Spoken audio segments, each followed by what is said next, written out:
munaasabad si heer sare ah loo soo agaasimay oo lagu soo dhaweynayay wafdigii dhawaan ka yimaaday xukuumadda Somaliland ee soo gaaray dalkan Britain isla markaana ay hogaaminayeen labada wasiir ee kala ah wasiirka arrimaha dibadda mudane Saad Cali Shire iyo wasiirka wasaaradda qorsheynta iyo horumarinta Somaliland mudane Cawaale Ibrahim Shirwac Loodon ayaa lagu qabtay magaalada London. munaasabadan waxaa soo qaban qaabiyay jaaliyadda Somaliland ee ku dhaqan magaalada London nawaaxigeeda waxaana ka soo qayb galay safiiro siyaasiyiin waxgarad iyo aqoon-yahan aad u fara badan.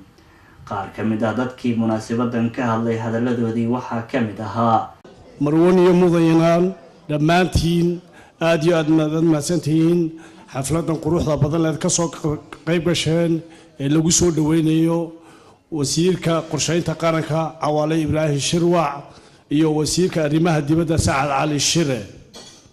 waxa kaloo martooyna la jooga caawa safiirka Somaliland ayaan Maxamuud Cashuur. Cawaale Shirwac oo ah qof aan wada garanayno reer London nala ahaa reer West London khaas ahaan in la siyaha marka runtii waxa sharaf weyn ah ana mission ahaan wasiirku uu nala shaqeeyay 18 May baanu uu nagala shaqeynayay guddiga halka qayb ka fadhido ku jiray marka sharaf weyn waxa ay qof Somalilandnimada saa ugu dheer tahay in uu haddaynu reer UK nahay inoo matalo qarankii. anaa ku hadlaya magaca guddiga qabanqaabada waxaan soo dhaweynaynaa horta u mahad celinaa dadweynaha sharafta leh ee ka soo qayb galay xafladan maanta aan ku soo dhaweynayno wasiirkeena Cawaale Ibrahim Shirwac oo ah nin reer London oo nin dhalinyaro ah waxaanan u mahad celinaynaa oo halka ka salaamanaa madaxweynaha jamhuuriyadda Somaliland mudane Muuse Biixi Cabdi. waxaan salaamaya madaxdii qaranka madaxweynaheena Mr. Biixi iyo ku-xigeenkiisa Saylici waan salaamaya waxaan leeyahay soo dhawaada. sharaf iyo karaamo leh halkan ugu soo dhaweynaynaa maanta labada wasiir ee inooga yimiday dalkeenii hooyo.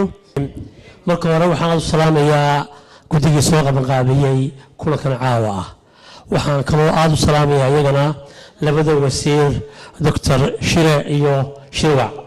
waxaan soo dhaweynaynaa labada wasiir martida inoo ah iyo safiirka waxaan leenahay welcome to London.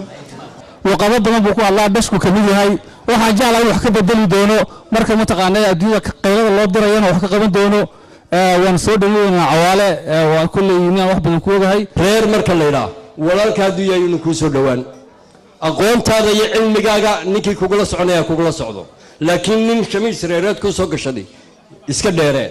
marka madaxweynaheena cusub Muuse Biixi Axmed magaciisu haraago iyo madaxweyne ku-xigeenka aad iyo aad halkan ugu salaamaya salaam ugu dilaya madaxweynaha jamhuuriyadda dimuqraadiga Somaliland mudane Muuse Biixi Cabdi iyo madaxweyne ku-xigeenka Cabdiraxmaan Ismaaciil Saylici. markii dhalinyaradii cusbayd runtii mid walba halka uu soo taagay uu ka waramay aqoontiisa iyo waarnimadiisa anigu aad iyo aad baan runtii ula dhacay idadiilo badanna runtii waan ka qabaa.